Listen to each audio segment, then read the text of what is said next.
ইজতেমা ময়দানে সংঘর্ষের সূত্রপাত হলো যেভাবে হজযাত্রী নিবন্ধনের সময় বাড়ল ৮ দিন। আওয়ামী লীগকে কি নির্বাচনে আনা হবে, প্রশ্ন রুমির ফারহানার।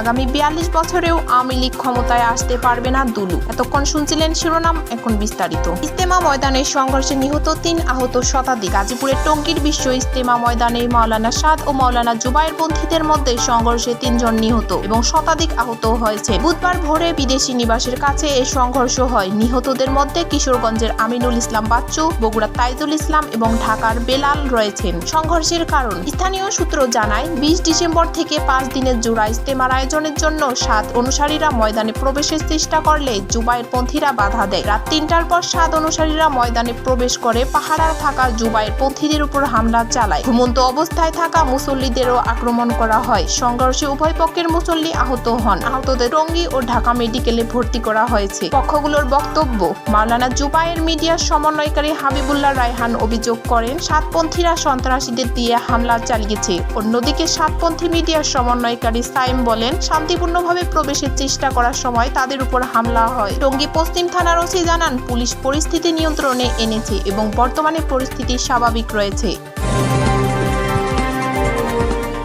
হজযাত্রী নিবন্ধনের সময় বাড়ানো হলো। হজযাত্রী নিবন্ধনের সময় আরো ৮ দিন বাড়িয়ে ১৯ থেকে ২৬ ডিসেম্বর পর্যন্ত সুযোগ দেওয়া হয়েছে। ধর্ম বিষয়ক মন্ত্রণালয় এক বিজ্ঞপ্তিতে জানিয়েছেন, এটি নিবন্ধনের শেষ সময়। এর আগে নিবন্ধনের শেষ সময় ছিল ১৫ ডিসেম্বর। ওই দিন পর্যন্ত জমা করা ভাউচারের বিপরীতে ব্যাংকে টাকা জমা দেয়া হলেও হজ কোটার বড় অংশ খালি থাকায় সময় বাড়ানোর সিদ্ধান্ত নেওয়া হয়েছে। ২০২৫ সালের পবিত্র হজ চাঁদ দেখার সাপেক্ষে আগামী ৫ জুন অনুষ্ঠিত হতে পারে। এবছর বাংলাদেশ থেকে ১,২৭,১৯৮ জন হজযাত্রী হজ পালনের সুযোগ পাবে। হজযাত্রী নিবন্ধন প্রক্রিয়া শুরু হয়েছিল গত ১ সেপ্টেম্বর এবং সাড়া কম পাওয়ায় সময়সীমা কয়েক দফা বাড়ানো হয়।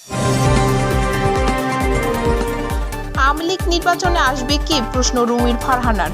বিএনপির আন্তর্জাতিক বিষয়ক সহ সম্পাদক রুমির ফারহানা বলেছেন, গণ অভ্যুত্থানের একটি বড় অংশ চায় না আওয়ামী লীগ নির্বাচনে অংশগ্রহণ করুক। তারা বিচার শেষ করে তারপর নির্বাচন চায়। আজ থেকে ১০, ২০ বা ৫০ বছর পর দেশের কি হবে সেটা আমাদের ভাবতে হবে। মঙ্গলবার ব্রাহ্মণবাড়িয়ার প্রেস ক্লাবের সাংবাদিকদের সঙ্গে মতবিনিময়ের সময় তিনি এসব কথা বলেন। রুমির বলেন, ২০১৪ ও ২০১৮ সালের নির্বাচনের মতো ২০২৪ এবং ২০২৫ সালের নির্বাচনও বিতর্কিত হতে পারে। আওয়ামী লীগ নির্বাচনে এলে সংঘর্ষ ও রক্তপাত হতে পারে কিনা তা নিয়েও প্রশ্ন আছে। এসব বিষয়ে আলোচনা হওয়া উচিত। তিনি আরো বলেন, নির্বাচিত সরকারই স্থিতিশীলতা আনতে পারে। দেশের স্বার্থে দ্রুত নির্বাচন দেওয়ার সবার জন্য মঙ্গলজনক। রুমির জানান, প্রধান উপদেষ্টার বক্তব্য থেকে নির্বাচনের প্রাথমিক ধারণা পাওয়া গেলেও রোডম্যাপ বা পরিকল্পনা সম্পর্কে আরো পরিষ্কার বক্তব্য প্রয়োজন। তিনি স্থিতিশীল পরিবেশ এবং সঠিক নেতৃত্বের মাধ্যমে বিনিয়োগ আকর্ষণের প্রয়োজনীয়তার কথা উল্লেখ করেন।